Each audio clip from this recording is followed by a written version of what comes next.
Well, welcome everyone to the first ever First Alternative Wine Soiree virtual. I am Mark Tarasawa. I'm the finance manager at First Alternative Co-op, and I will be your MC for tonight.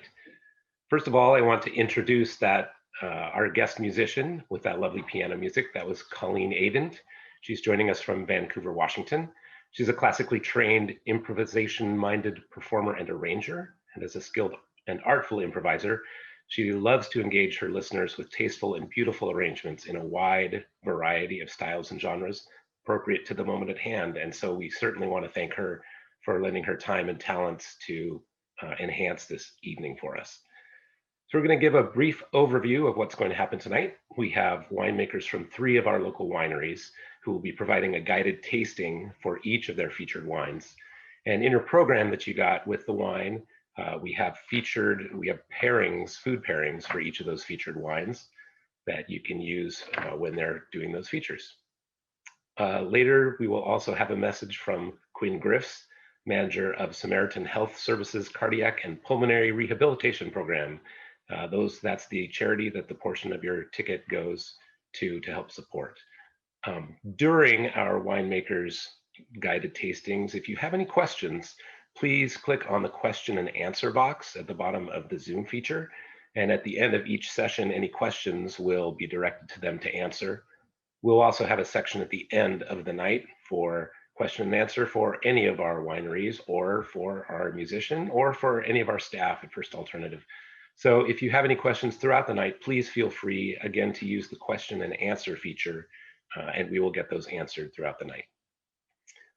Colleen will also be with us throughout the night, providing music in between the wineries and then a longer set at the end of the evening so that we can have this beautiful background against which you can enjoy your wine and food. And with that, first up, we have Alan Mitchell from Territorial Vineyards in Eugene. He'll be featuring a special wine that was created for the co-op's 50th anniversary last year, the 50th anniversary Pinot Gris. The provided pairing is the Divina Dolmas, the Mount Vicos feta cheese, and Mary's Gone crackers. So with that, take it away, Alan.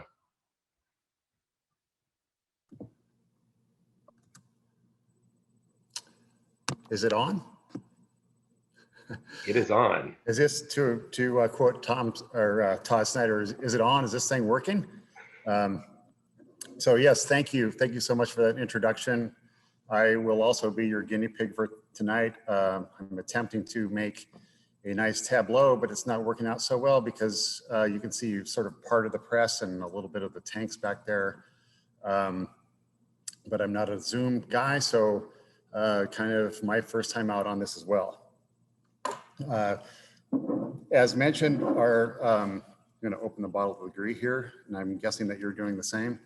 As mentioned, our pairing is the Pinot Gris with the Greek cuisine, the feta cheese, and the stuffed grape leaves. Dolmades is what I called them, but somehow they became known as dolmas. Either way, same thing. And there's the sound of the popping cork, sound that everybody loves, myself included. And, it reminds me of the whole ritual that we often see whenever we go out to dinner, the tableside ritual of the server presenting the wine and opening the wine at tableside, showing the wine to whoever ordered the wine, then pouring a small taste to wait for the thumbs up or the thumbs down. This is actually there's a reason why that happens. There's a lot of customary things in the wine industry that you will see, but this actually has a reason. It dates back to the late 1800s, and that's when the root louse called phylloxera wiped out the vineyards of Europe. So right about the time that we were having our Civil War, 1860s, this invasive pest showed up, and by the end of by the turn of the century, it had decimated the vineyards of Europe. And so, of course, naturally, since they didn't know what was happening and they hadn't had a chance to figure it out yet how to fix the problem, there was a drastic reduction in the supply of great wines. And so like any good capitalist, they're developed a little sub-industry based on forged wines, so fake wines. Wines were brought in from outside the area, a lot of them from Algeria, other places, wines of very low quality. But people would, put a label from a first growth chateau or something like that and try to pass it off. So these were forged wines, fake wines, very low quality. And I'm assuming that it was a very lucrative business. It is actually to this day still happens. And so in order for a restaurant or wine purveyor to prove to their clientele that the wines were actually not forged, they began bringing the wines to the table unopened. Before that, they might show up in a carafe. It wasn't an issue. You could trust that the wine that you ordered was the wine that you got. That all ended with massive forgery and fake wines. And so the server would come to the table with the unopened wine, and you would be able to inspect the packaging to see if it looked like it was fake. And then the server would open the wine, and you would be able to observe the cork and see the packaging. And then, of course, the most important thing is that you tasted the wine, and then you were able to ascertain the validity, that the wine was legit and not a forgery. So that's kind of where all that came from. And whenever I open a wine, I always think about that. I love that ritual in the restaurant, and I'm looking forward to going back to being able to do that once this pandemic is over, like all of us are. So anyway, our first pairing is a very versatile wine, Pinot Gris, and in this case, a very food-friendly wine. We've got it paired, as mentioned, with the feta cheese and crackers. I don't think I really need to say anything about that. Let's just enjoy that as we move along, and then we'll shift gears and go into the stuffed grape leaves. So I think I mentioned that I'm a fourth generation Oregonian and born in Portland, raised in Corvallis, now live on the vineyard west of Junction City with my wife, April, and together with Jeff and Victoria, who own Equinox Vineyard, we've started Territorial Wines. We started that about 20 years ago. And although I've been in the business working in vineyards and growing grapes for over 30 years now. The winery itself is in downtown Eugene. So we're an urban winery. Excuse me.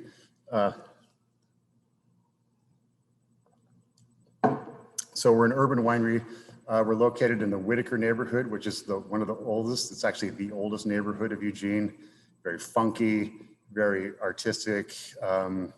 They'd kill me if they heard me say hipster, but there is that element as well. We came in here 20 years ago, and there wasn't really much going on at all, into the Boyd's Coffee Warehouse. And by now, over time, the neighborhood has really thrived. We've got microbreweries, distilleries, all kinds of groovy restaurants, of course, and then, I'll plug our own business, the wine room, open in normal times, open Wednesday through Saturday from 5 to 10 with live music on Friday and Saturday. Very groovy place, very friendly, very unpretentious. And then for people that don't really want to drink wine, we also have microbrews on tap and small plates and ciders and that sort of thing.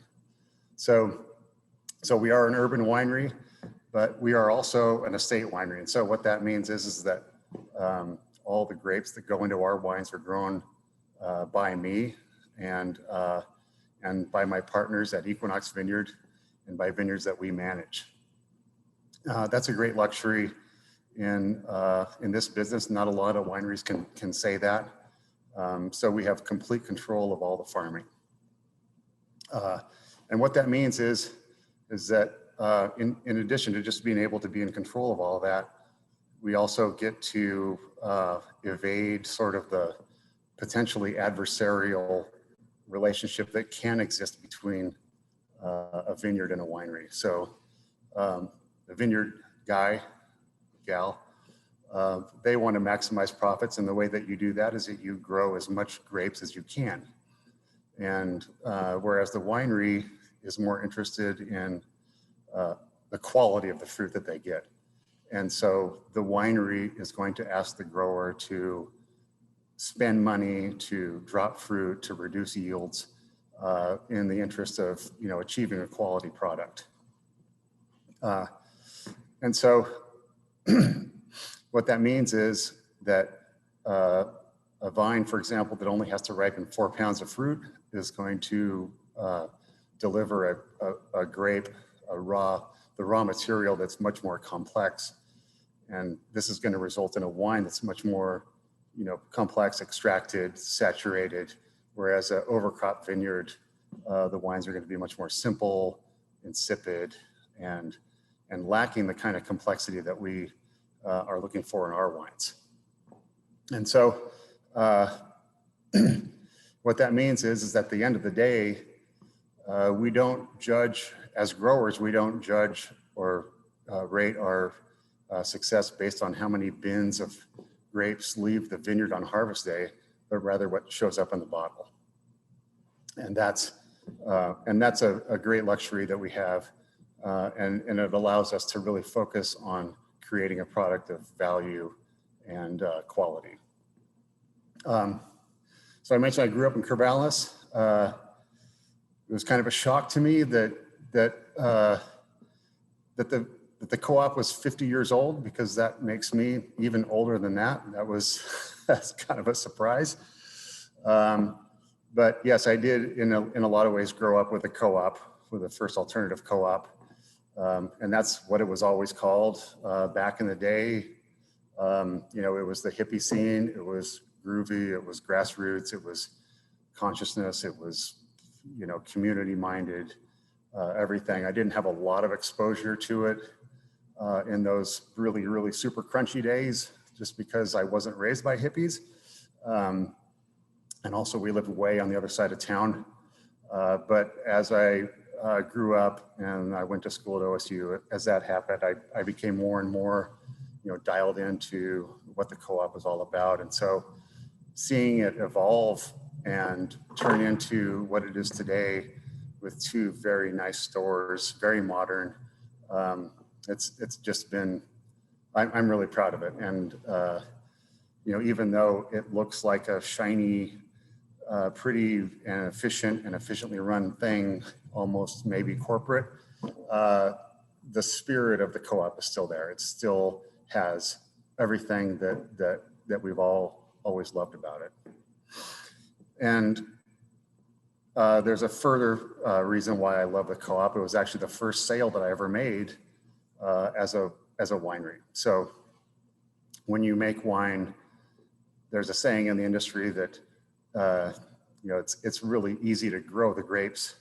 It's easy to make the wine. The hard part is selling the wine.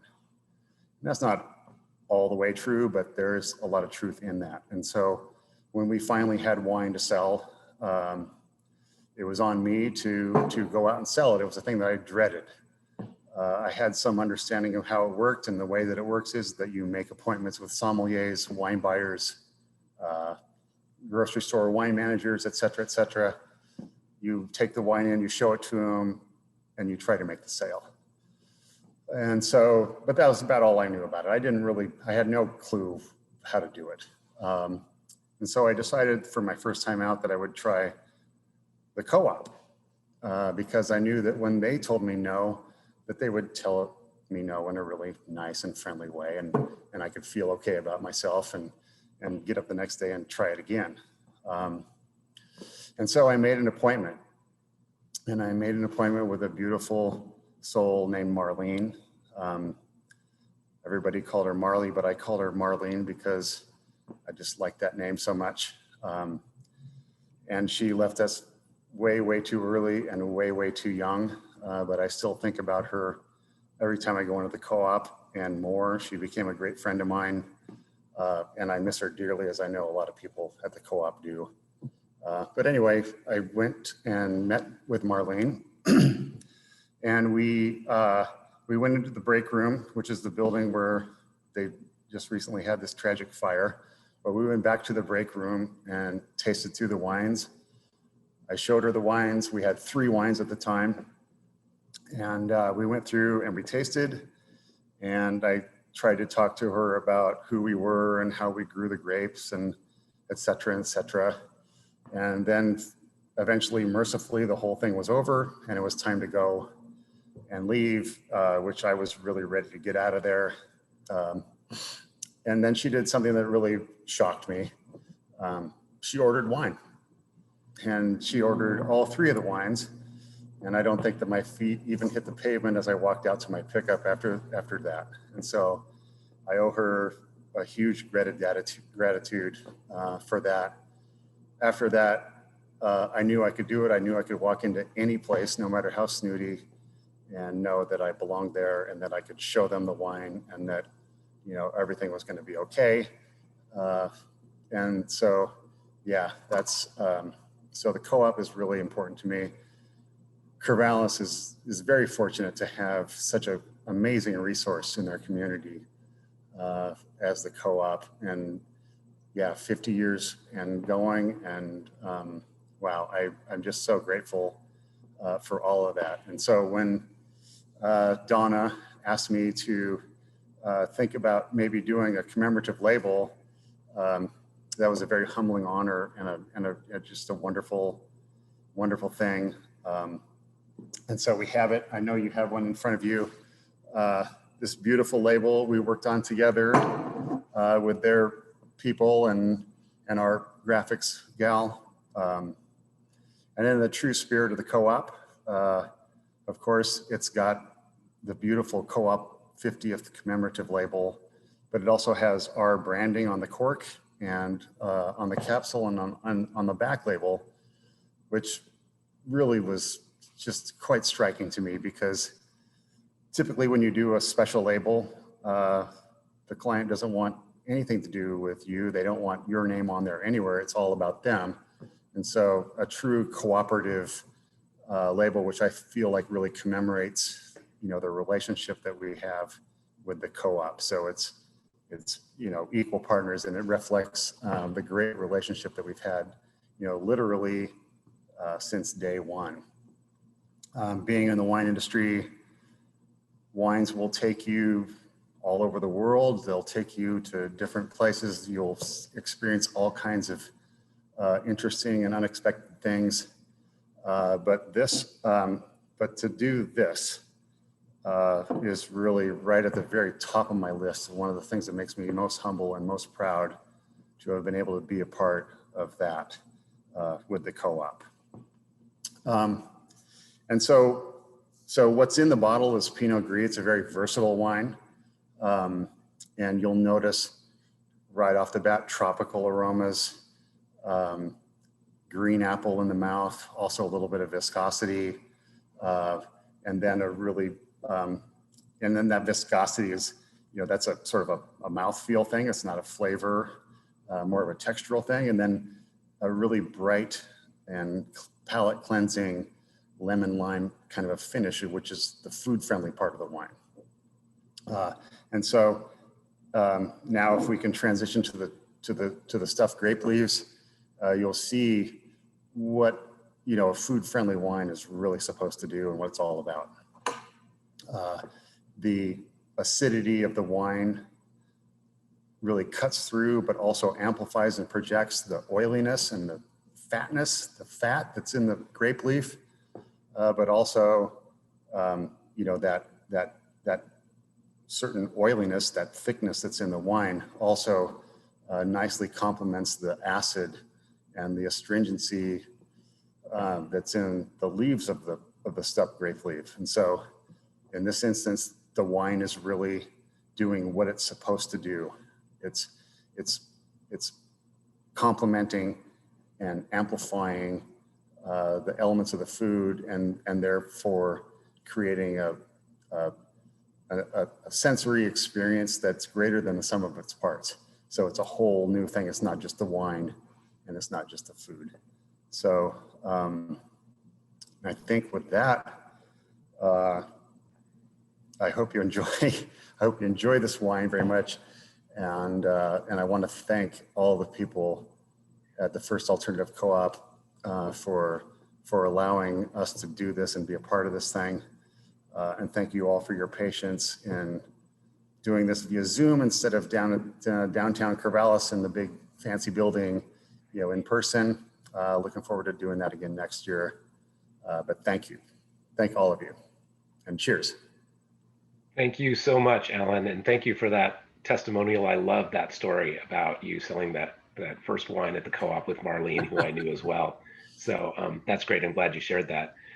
There aren't any questions that came in the Q&A. I want to remind everybody who's here that if you do have questions for the wineries, please put them in the Q&A panel, and we'll get those answered at the end of each one's presentation. So again, thank you to Alan for that great presentation and for all the kind words about the co-op. And now we'll have a short musical break with Colleen to transition us to our next winery. Go ahead, Colleen.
Thank you so much, Colleen.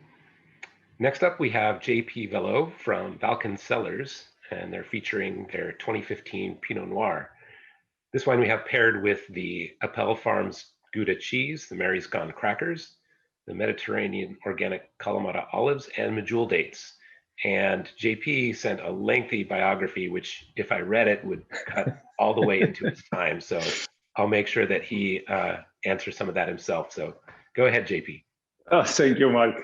So I'll put a timer so I don't go over. I like to talk, and normally when I got this Zoom and I'm talking to myself, basically, I go on and on. So I'm JP. I'm the owner and winemaker for Balkan Cellars, which is our second wine of the night. It's our Pinot Noir, the 2015 vintage. I'm from Argentina. I was born and raised down there in Mendoza, in the wine country area for the country. And I moved to the States, straight to Oregon, back in 2003. My accent gets better with more wine. So if you're not getting my accent, you should be having a sip by now. Coming from a country which is very famous for Malbec, into a state which is really famous for Pinot is a great transition, and I had to learn a lot about the complexity of the and the style of making a nice Pinot Noir. I have 21 years making wine and 24 vintage done under my belt. My wife came to OSU back in 2005. We used to live in Portland, and we've been here in Corvallis since 2005. We made the wine down in Eugene, actually, the same city with Alan. And I've been down there 15 years, but we live and we have our tasting room in downtown Corvallis. Actually, we are almost neighbor with the South Co-op over here, and unfortunately it catch on fire not too long ago. So hopefully they can fix that pretty soon. So the importance about this wine, and it's coming from our own vineyard, something that Alan mentioned, having full control on the grape, on the source. I think it's very important. So this is one of the ones that we actually own the grapes. But we make 10 different wines that actually we had to buy from different growers. The special part about this wine is this is the way that I went to college and I studied for vineyard management and winemaking. And this wine is the whole spectrum of what I do for a living. So this is the one that actually I farm and also made the wine and also sell the wine tonight, talk about it, which is really exciting. This property was actually let go for almost 3 years. And we got it back in 2013. I started working that vintage, that year that we didn't get any grapes. So it's our first vintage coming out of this place, the Rainbow's End, was 2014, which we have about a ton. And the 2015, we got into 10 tons, which is way more than what we got from the beginning. I end up making 2 different styles of Pinot. So we have an early pick and a late pick. So this is the early pick. The idea is just to keep the dry acidity, has a mild mouthfeel, but a lot of red fruit. Then there was a second pick, like 10 days later, which is 10 days doesn't mean like, it doesn't sound like a lot, but actually with a lot of sunshine, which is 2015, one of the warmest vintage that we have so far in Oregon, it came out with a lot of more sugar, and that sugar goes into more alcohol. So the second pick with the idea is to have like a reserve style, which is a medium plus body. So this is the one that I have more proud of. I love all my wines, and but this is the one that actually I got to drive the tractor, prune, and of course I get also help. This is like almost 3.5 acres, which is unfortunately too big for one guy and too small for many others. So the idea, as soon as we come out with the label, so we started a project back in 2012, but we didn't release any of our wines until 2017. The Balkan project is before we get into the one, I'll give you some background on our label. It is a family label, family owned. So this is done with my wife, Doris, and so the Balkan is actually made a word for Bal, for Balot, and CAN Cancel is for my wife, last name Cancel. So that's the Balkan. And you can see behind me, this is a logo right there, the two birds that actually the eternal lover bird, which is good for tomorrow, for the day of the lovers. We come out with the idea, we make 700 cases. This is it's a small lot of 150 cases. And we picked these guys, the grapes came into, what was that, September 20th.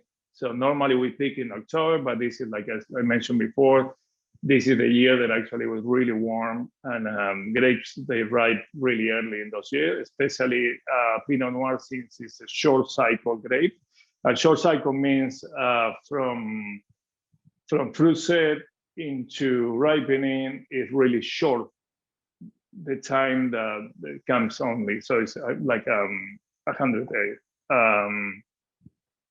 So the good pairing for this is, like Mark mentioned, is you'll have the olive, the cheese. I won't do it at the same time because otherwise I'll be probably speaking on the iPad. But you'll be eating. You will do the eating part. I just did it myself, and then I will do the wine part. So the kind of you can see also the ruby color. A lot of fruit coming out. And the idea of having the screw cap, maybe some people have questions. Just so Mark, Alan with the Pinot Gris, which is actually is under cork. This is under screw cap. So the idea of the screw cap is kind of preserve the freshness and the aromas of the wine. Against that, when you use cork, you allow more oxygenation, like a macro-ox, so it's start getting into more oxygen, getting into more complexity. So you lose some of the fruit and you get more complexity. So that's the aging part of the wine. So wine under screw cap, it won't age that much like if you have it under cork. So the idea is to keep that fresh. So it's surprising that every time that I open a bottle of this wine, it has everything that you have it from before, and maybe some changes. So you have a lot of, like I said, red fruit, cherry, raspberry, so something traditional in the Pinot Noir. So then when you go to the mouthfeel,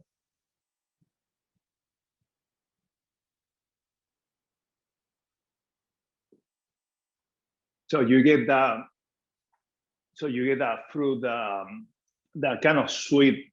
It's a dry wine, but you get the sweet perception of the red fruit that I just mentioned, with the dry acidity at the end, which is refreshing, and a really, really long aftertaste, which is that the one that I actually invited to have another sip, since you start getting more flavors and aroma. So as soon as you swallow them, here is the part that I like about our wines, and that's something that I pay a lot of attention on it, is the balance of the wine. So my idea of making this wine is you're gonna decide if you're gonna have them with food or without food. Basically, if you don't want to have them with food, the wine should be awesome, the same way that if you're gonna have with food or without. So in the past, it's always said that what should be food pairing for every wine. I remember one of my friends one time, he mentioned that he had a special bottle of wine, but he couldn't open it that night because he couldn't find the nice pairing for it. And he said, like, well, that's a shame, man, because I mean, nothing should stop you from opening a wine, and they shouldn't be the food. So my idea is just to put you back into the driver's seat. So you decide how you want to have the wine, when you want to have it, and with whom you want to have it, or if you want to have it with or yourself. And then the wine has to perform the way that you want to. So basically, it's up to you. No more. I love the idea of the wine, but I think the wine should be complementary to you. So be part of the celebration, maybe not just the guy of the celebration. So just to get the role, you go back to the driver's seat and the wine is next to you, basically. I see some questions. So let me see how much. Okay, I have a few more minutes. So some of the one that actually see on the label here. So just to show you the background, you have a lot of petroglyph, and these are original ones from the Caribbean. This is from the Native American order called the Taínos, which is the Araquats, is the English name over here. So these are from, these guys are from Puerto Rico, and that's where my wife from. So the idea is just the art on the outside of the label, it will be on the label, will be on my wife's side, and my art will be inside the bottle. So the wine, let's say, will be mine. And this is kind of the legacy that I'm planning for my kids. So we had 2 kids, and I hope they can start working with us pretty soon. So I'm not seeing Mark, so I'm not sure if okay, there you go. Sorry. All right, thank you, JP. We did have one question that came through the chat, and that was, did you say you picked the grapes in 2020? Oh, no, sorry, September 2015. No, September 2015. Maybe I made a mistake on the. So it was a complicated year, 2020, but no, this is 2015. I apologize if I made a mistake on the vintage, but this is 100% Pinot Noir, 100% from 2015. Great. All right, thank you so much, JP. Thank you, appreciate it. You bet. All right, and we'll have another small musical break with Colleen Adent before we go into our next section. And so we'll turn it over to Colleen.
Thank you so much, Colleen. Next up, we have a message from Quinn Griffiths, manager of Samaritan Health Services Cardiac and Pulmonary Rehabilitation Program. A portion of tonight's proceeds went to support the scholarship fund that helps patients in need of financial assistance to get access to the care they need. If anyone is interested in providing an extra donation to the scholarship fund, you can still do that by going to our website, clicking on the Wine Soiree link, and then click tickets. You'll see a donation box there. You can also use the QR code on the back of your program, and we will now roll the video. Hello, Wine Soiree. My name is Quinn Griffiths, and I'm the manager of cardiac and pulmonary rehabilitation at Good Samaritan Regional Medical Center in Corvallis and also Samaritan Albany General Hospital. I am a clinical exercise physiologist, and I've worked for Samaritan for 16 years. I also serve as the president of Oregon Society of Cardiovascular and Pulmonary Rehab, which is a role that is very near and dear to my heart. I want to first thank the First Alternative Co-op for partnering with Cardiac and Pulmonary Rehab at Good Samaritan Regional Medical Center and Samaritan Albany General over the past years. February is National Heart Month, as most of you know, and we are truly grateful for this partnership and grateful for the chance to bring more awareness of heart disease and what services we offer to help our patients recover and restore their health. Cardiac and pulmonary rehabilitation offers exercise guided by trained exercise therapists and education for a healthy lifestyle.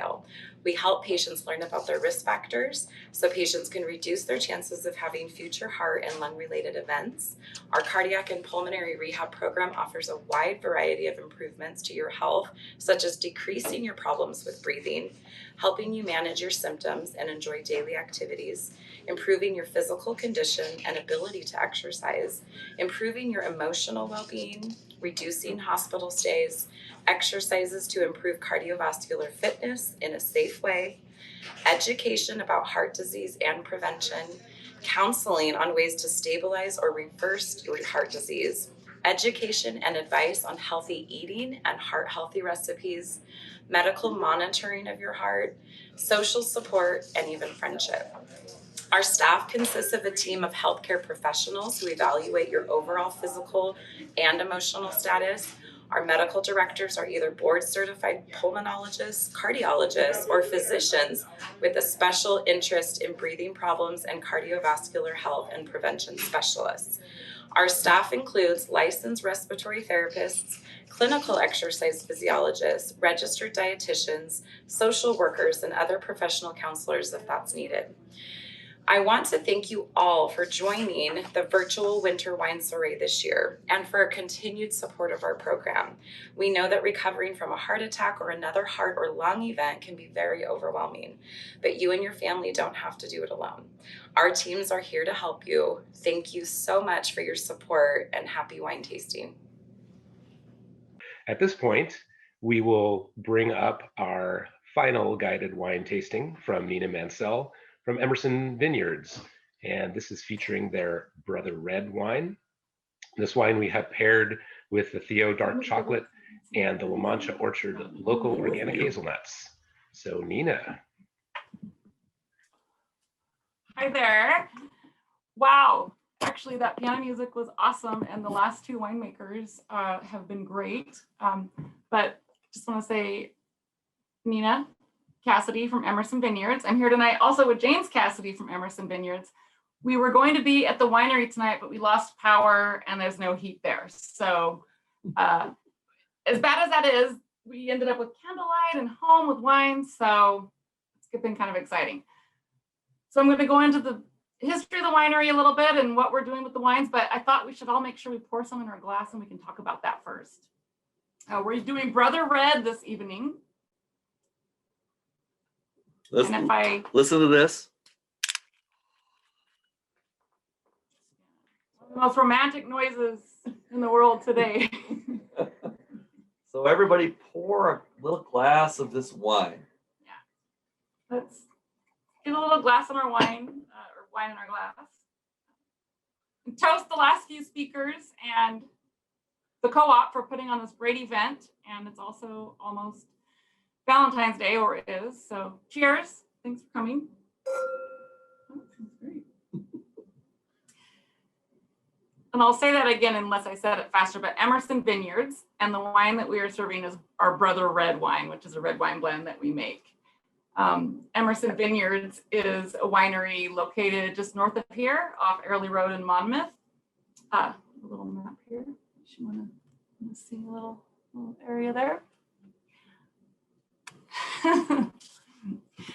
Anyhow, the vineyard started in 2001, father-son operation, planted 30 acres, mostly growing Pinot Noir. And at one point, they were thinking of other varieties they could grow to offer something more than that. And they started looking at some different grape varieties. And I'm glad that Alan touched on this earlier, phylloxera and different things that cause changes throughout the wine industry and history, cause people to look for breeding and growing different grape varieties. So our Brother Red blend, you can look at that and see the color here. Super dark. Look at that color. I mean, that is color, right? Is a grape variety we've been growing that came from that event that happened in France with phylloxera. And it's a soil root louse that had happened throughout the United States and part of that we exported. And we have had James Cassidy, who has been working in the vineyard also alongside us with students at OSU with the soil and the plants. Can you tell them a little bit about what you do? So I teach at OSU and I drink a lot of wine because my wife is a winemaker at Emerson Vineyards. So here's to that.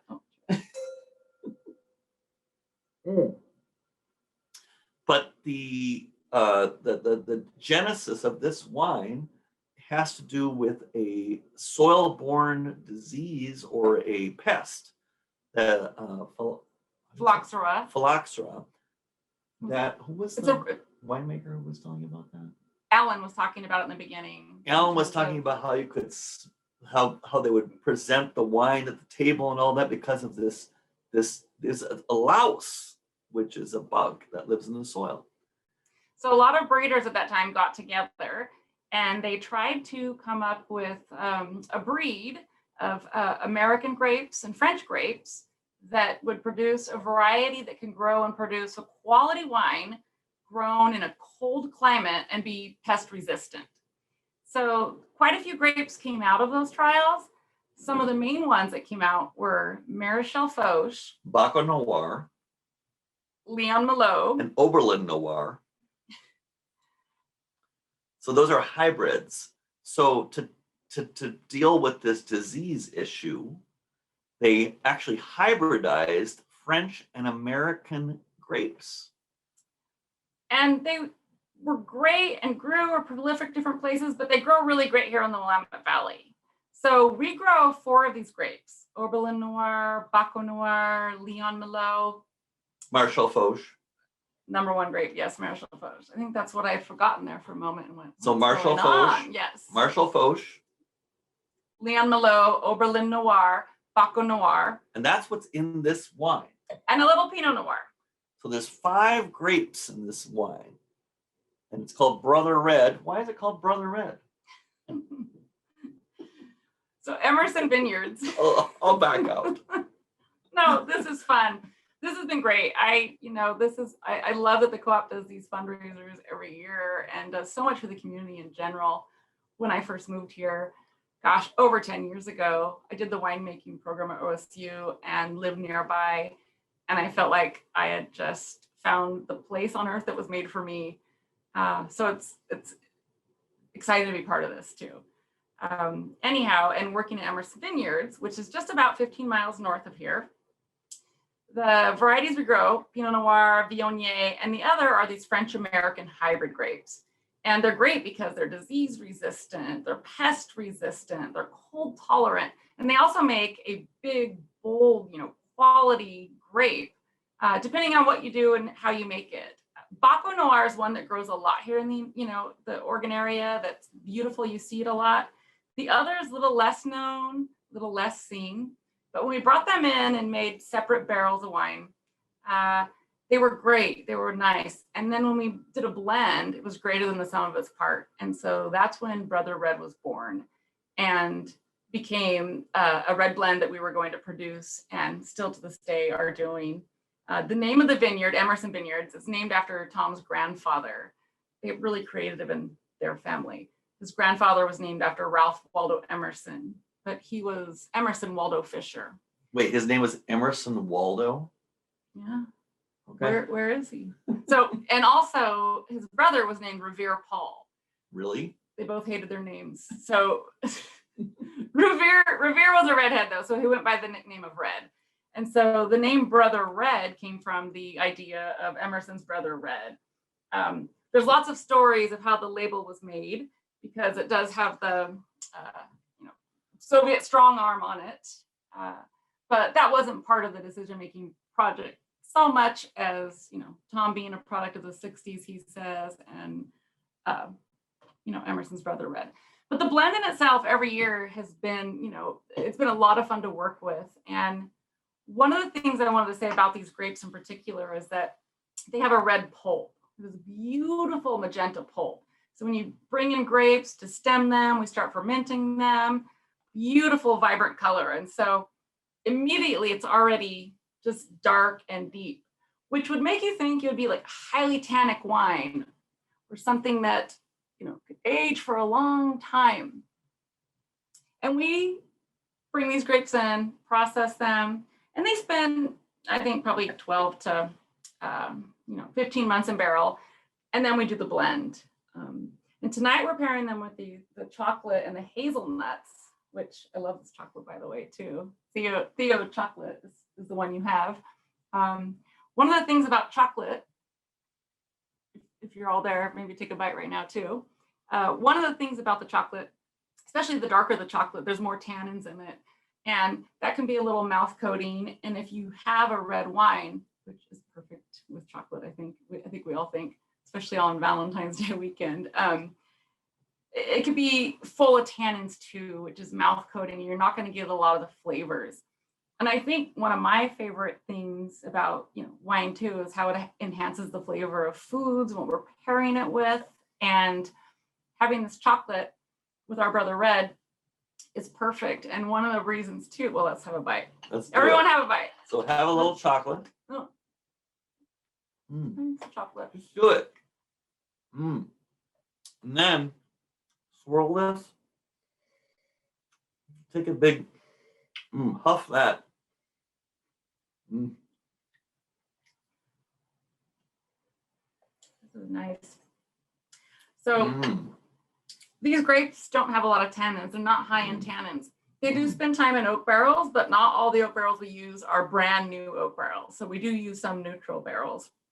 And so it's a nice medium bodied red wine, which for me is perfect for a lot of different foods, from salads to, appetizers and in between. But really nice with chocolate. The other thing is it has a higher pH. We make this wine kind of a little bit more towards a higher pH range. So it's a real smooth, easy drinking, medium-bodied red wine. So higher pH is lower acidity, right? So it's not as acidic as other wines. This is doing a wine tasting with a university professor here. No. No, I'm out. No, you're great. You're great. No, you're great. These are great questions. But back to the Brother Red, the wine in itself was something that when they started the vineyard in 2001, they were looking at what they wanted to do. What was their dream? What were their hopes? And Tom Johns, the owner, was retiring from working in the medical industry, living in Florida, hating it and wanting to come back to Oregon.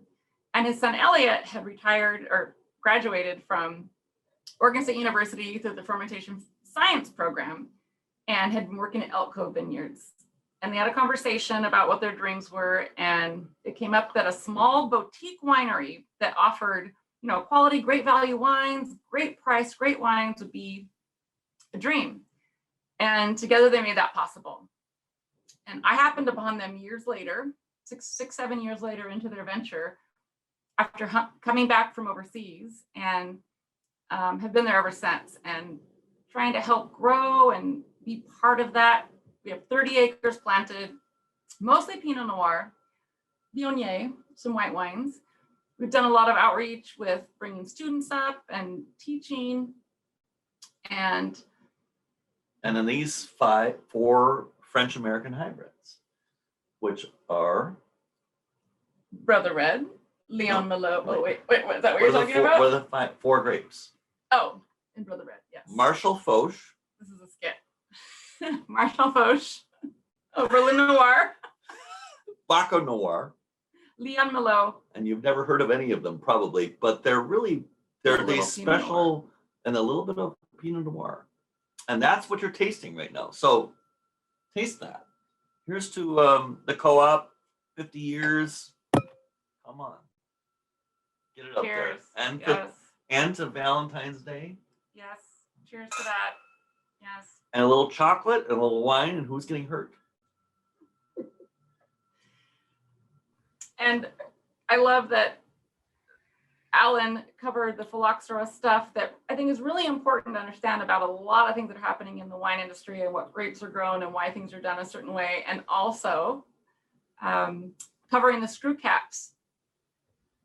Y'all can sell it too. Here, JP, that was a good thing to discuss too. Two things I wanted to talk about because I think they're really important because there are still things people don't understand or talk about enough that they feel comfortable with. But everything they said was spot on, wonderful. I got teary-eyed in some of the, stories there, but it is that time right now. And I was happy to come together and have wine with some food and talk about it and tell more stories. Happy they filled in on that part. But the one thing I wanted to say too about the Brother Red wine is that you can find some of these grapes that are in here, Baco Noir alone, Leon Malone alone, but it's rare. They're rarely found. They're not grown. Who grows? And they used to be, they were banned at one point in Europe from being grown because they were used to add color to the wines or add color to different things because they have a lot of color, a lot of pigment, but they don't have a lot of tannins, so they don't interrupt the mouth flavor or feel of what you're eating and the food you're having it with. So it is a nice wine to have with different meals and things you're doing. Let's see. But it's five grapes. And what's in here? Maréchal Foch, Baco Noir, Leon Malo, and Oberlin Noir. And a little bit of Pinot Noir in there. And so it's 5 grapes blended, and it's non-vintage. What does that mean? No, it's not non-vintage. This is our 2019. Yes. Okay. No, it's 2019 vintage, and spent almost a year in oak barrels. And we do the blend. We work on it a few times here and there and get the blend correct so that we like it. So anyhow, I hope you're enjoying it. I hope you're enjoying it with your chocolate and everything. No, I can't hear him. You're muted. You're muted, Mark. Oh, Thank you. Thank you again for that. We did have a question come in through the chat that said, did you say the Brother Red had some Merlot in it? No. That's a good question. We get that a lot. It's Leon Milo, Millot. Great. All right. Well, all 4 of those French American hybrids are new grapes, which in the tradition of wine is sort of not a popular thing because history is so important in wine. And so these are new grapes that were hybridized to combat the louse disease that happened in the early 20th century. Early 20th century. So complex story. Come on up to Emerson. We'll tell you all about it. Sounds great. All right. So we did have a few more questions that came up for everybody. So we'll bring all of our wineries back and thank you again for taking the time today. That was great. It was very fun. I'm glad we got to do it. The first one we had was actually the first 2 that we had were for JP. And the first one was had people who said they spent 2 years in Puerto Rico and were wondering where your wife is from. And I'm going to butcher this name. They live in Aguadilla. My wife is from San Germán. So second oldest city in Puerto Rico. It goes back to the 1500s. So one of the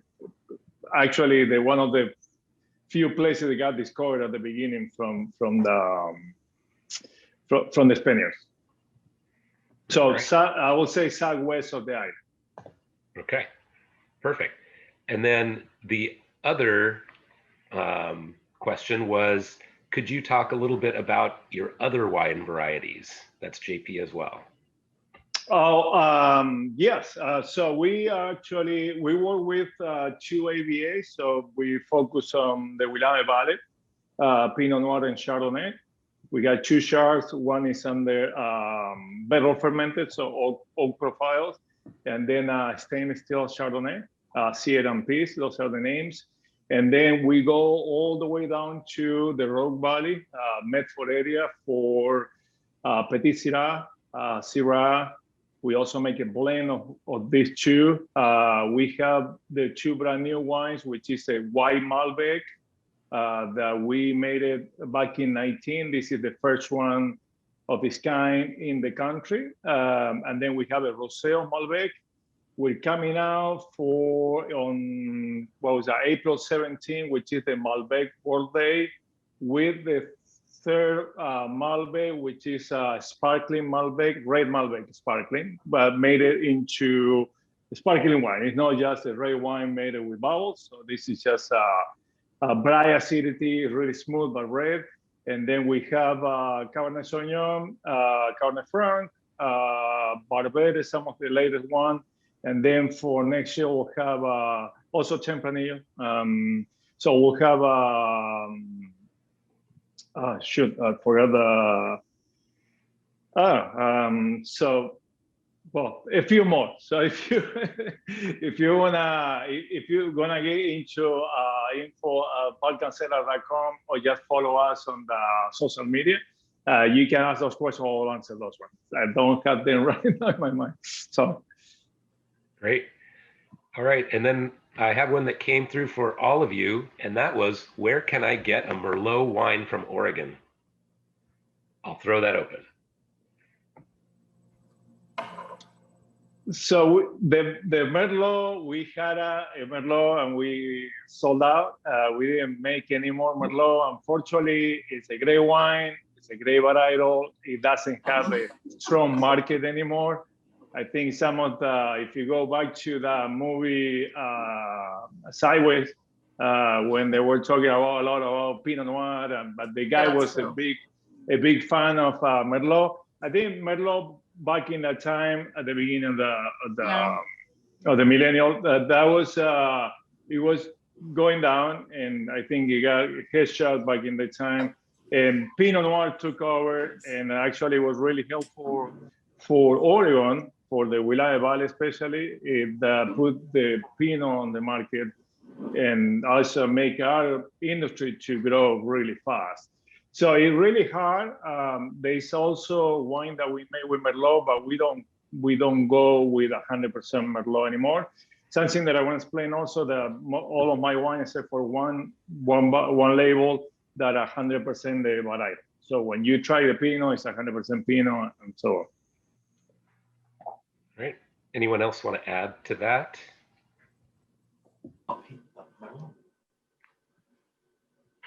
Okay, fantastic. And then I've got to everybody again. How did you pick your food pairings? Well, I'll take that if you guys don't mind. We selected, we had a palette to choose from. And so we selected the pairings based on what we felt like matched up best with our particular wine. And so in my case, it was the Greek course with the feta cheese and the dolmades. And of course, for Nina and Emerson, the chocolate matches perfectly with what they're offering. And then JP, what did you have? I got the olives, the yes. crackers, That's right. and the cheese, the Gouda cheese. Yeah. Fantastic. I would say that chocolate goes with anyone. I mean, it's just one of those. So I think it's that. Sorry, I'm not sure if you're done, Alan. So just No. I appreciate the back and forth. I agree 100%. Wine and chocolate, and especially this time of year, what could possibly go wrong? It's amazing. So Nina, you want to go next? Well, I wanted to say, I think you're definitely right there. But also in a wine tasting like this, by the way, both your wines were so delicious. There was gasps here. I know you couldn't hear them, but we drink a lot of our own wine because that's what we have. I'm sure that happened. I don't know if it happens to you, but we were both so impressed and excited to have your wines tonight. And if we had had chocolate first thing, it would have kind of blocked off a lot of our flavor profile and things we would. So it was, for us, it was a clear, we were the last wine. It was the clear choice because it was perfect with our wine and also last. Fantastic. And nuts too. Great. Awesome. Alan, I have another one for you. Is the Territorial Vineyards the winery I found on Territorial Highway just north of Woods Golf Course? Probably Diamond Woods Golf Course. That's my favorite golf course. It's 4.9 miles from my driveway, even though I only get to play there a couple times a year. Certainly our vineyards are there. As I mentioned earlier, you know, we're an urban winery, so the winery is actually in downtown. Ferguson Road, which is the first, you know, for us locals, that's the first blinking light that you come to traveling south on Territorial Road. We're like 4 miles west from that. If anybody's ever been to Brigadoon Winery, when they drive up the Brigadoon driveway, the vineyard that they see on the left, that's ours. So that's where we are, but we don't have a production facility there, and we don't have any kind of retail presence there. It's all at the downtown winery. Great. All right, another one for everyone. Which varieties are your favorite from Oregon? How about you, Nina? Well, from California to Australia to here, I have to say Pinot Noir still. But there are some little things sneaking up like Viognier that I really like. JP, How about you? I will say all of them. They are like my kids, so I can't have a favorite one. I shouldn't have a favorite one. I'm glad that I work for an winery. I make wine for a bigger winery, which I love that part. But in my own portfolio, so I work with wine that I like, or varieties that I really like. And this has come back to one of my mentors back in the time. This is probably 25 years ago, when he said, if we ever want to start your own business, you better make the wine that you like, because if you can sell it, you'll have to drink it. So and here we are. So basically, I make what I like, and I regulate a little bit by the market, but I have more power of decision about what should be next for wine. Yeah, that's awesome. For us, we're all about what we grow. So, you know, Cabernet, Merlot, etc. That's off the table for us. But we do love a great variety of wines. And one of the things that wine makers, as you all know, one of the things that we try to do is not become what in the industry is called cellar blind. So we don't want to just drink our own wine every day. We want to drink other wines so that we can maintain a sense of objectivity about our wine. But I like all kinds of wines. I mean, I like kinds of wines that we can't grow and we can't make. And while I love drinking those wines, I have no intention of trying to grow that wine or make that wine or force that into something that we do. So it's a huge world of wine out there. And it's a lot more than just what we grow and make in our little corner of Oregon or wherever we are, I think. Right, great. Another one for everyone, for all of the winemakers. What is the most rewarding part of winemaking? Is any? I don't. Nina, ladies first. Well, let's go that way. Well.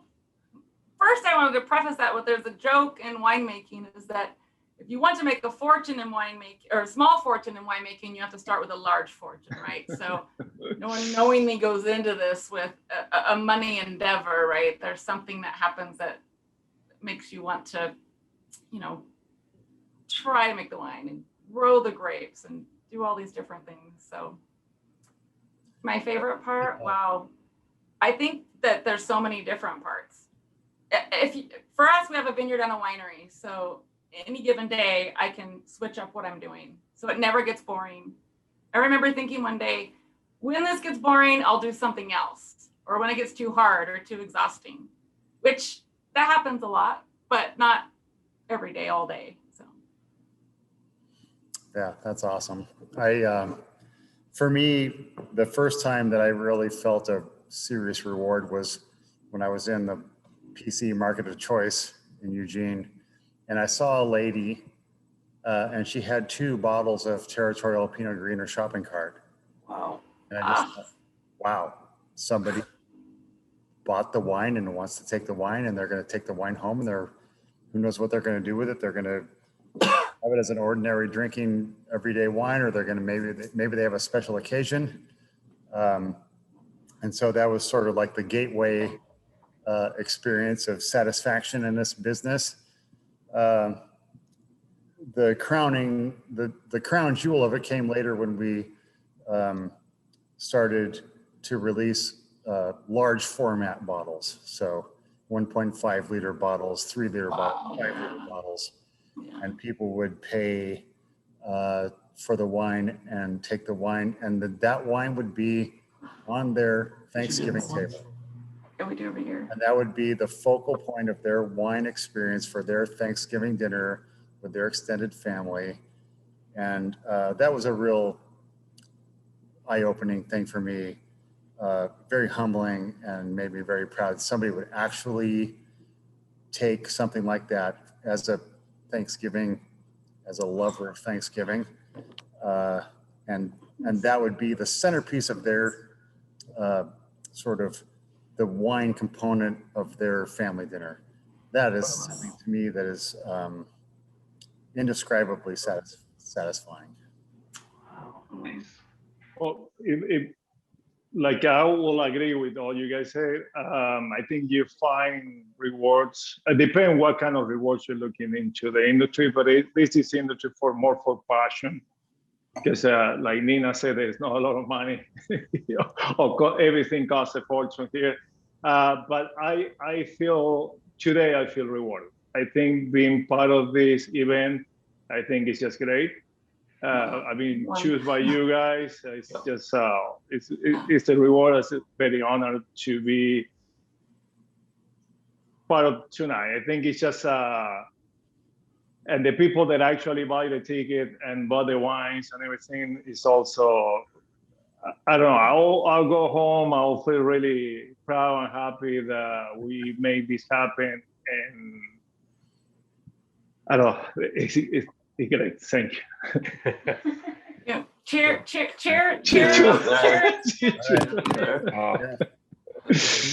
You guys are all great, so thank you so much. Very important. We've got time for a couple more questions. A quick one, JP, do you make any reds? Yeah, we do. Besides, we have 2 Pinots. So then it's like Petit Syrah, Cabernet Franc, Cabernet Sauvignon. Then the Malbecs, and which actually, the Malbecs are made into a white style. Which was the Malbec? But it's a Tempranillo, and then, like I said, Barbera. Oh, Zinfandel is the one coming soon. Sangiovese, and there was another one. It's just so we have a lot of, actually our portfolio is based on more, it's 80% red wines and 20% white wines. And the reason that I started that way is for a small brand like us, if you start, red wine give you more flexibility with selling. If you don't need, like white wines, you need to sell them within a year, which is actually from so spring and summertime. With red wines, if you keep them in the right temperature and everything, you can hold them for a longer time. So I get more time to sell, sometimes sell fast, sometimes sell slower, but yeah, we have a big portfolio of red wines. And you can find them also on balkancellar.com, also on our website, and then the Facebook page, which is also Balkan Cellar, or the Instagram page, which is also Balkan Cellar. Great. All right, and the final question for everyone. What kind of soil characteristics do you look for different types of wine? Oh, That's a big question. Briefly. soil, did you hear that? Well, I am a soil scientist. So Oh, maybe the there only won't be no choice- time for us. This might be my only legitimate reason to be here is that for that question. But correct me if I'm wrong, but for growing wine grapes, you want soils that actually are somewhat nutrient poor. And I think that most people would be surprised by that. You want the wine grapes to struggle a little bit. And it's the struggle that actually makes them express their desire to get the hell out of there. That happens to me too. I mean, we all have, it's just. But it's true. It's a grape that is a grape plant that is somewhat stressed will tend to express its flavors to attract mammals and birds to disperse the genetics to better soils. And so poor or nutrient poor soils or stressed soils tend to make fruit that is more expressive to attract. That's why it's chosen, yeah. That's why it's chosen by animals. Or chosen by grape growers. And grape growers have taken advantage of that. I mean, grapes are ancient critters that have survived great stress. And the way they've done that is by making delicious fruit. Ah, so good. And without doing that, the plants that didn't express great fruit didn't pass their genes on. And those that did actually passed on the genes. And we are just mammals. And so we have selected for delicious wines. Great. Anyone else want to tag on to that? So we personally, since I mentioned the Rogue Valley, so the Rogue Valley goes east to west, or west east. And I look more for the microclimates for the varieties that I'm looking for. And then the soil is kind of fine tuning a little bit on you only need the soil. And then definitely you need some kind of stress, not a lot, because if you wanna be sustainable with the vineyard and you want the vineyard to stay there for a long time, you can put a lot of stress on the vines. So to me, it's more about microclimate, and the soil has its part, but I think it's the major aspect is the microclimate. So temperature, diurnal and nocturnal temperature are kind of the key because of the acidity of the wine. It comes from the grapes, so the pH and everything being mentioned. So microclimate will be the area, what I look for, and then the variety. Early does a lot with that. All right, Helen, do you have anything to add to that, or? Well, we hear about that all the time, and I don't want to be contradictory, but a poor soil. I'm not a believer in poor soil. I believe in building the soil. So what we try to achieve is a soil that would closely approximate the kind of soil in an environment like a rainforest that's never been touched by man, that's never been farmed, where everything is available for the plant. If the plant one day wakes up and decides that it wants to have a little bit of potassium or a little bit of magnesium, that is all available in the soil. And so I totally agree, and I don't think there's any dispute about a vine having to struggle to develop the kind of chemistry that we're looking for complexity in a wine. But my approach is a little bit different from that. I want to give them all of the things that they need to have, that a plant needs to have, whether it wants it or not, and try to achieve, more of a primordial balance that exists in the absence of the intervention of man and the intervention of agriculture. So absolutely, a vine that struggles is definitely going to produce a more interesting, chemistry profile on the fruit, which allows us to, hopefully translate that into a more complex, more interesting wine, more multi-dimensional wine. But where I differ, and that's what makes this whole undertaking so interesting and so diverse, where I differ from that concept is that I want all that stuff to be there for the vine. I don't want the vine to have to fight that hard unless it chooses to. And if it does, and that results in a more interesting wine, then I'm totally down with that. But yeah, it's basically two different ways of looking at the same thing.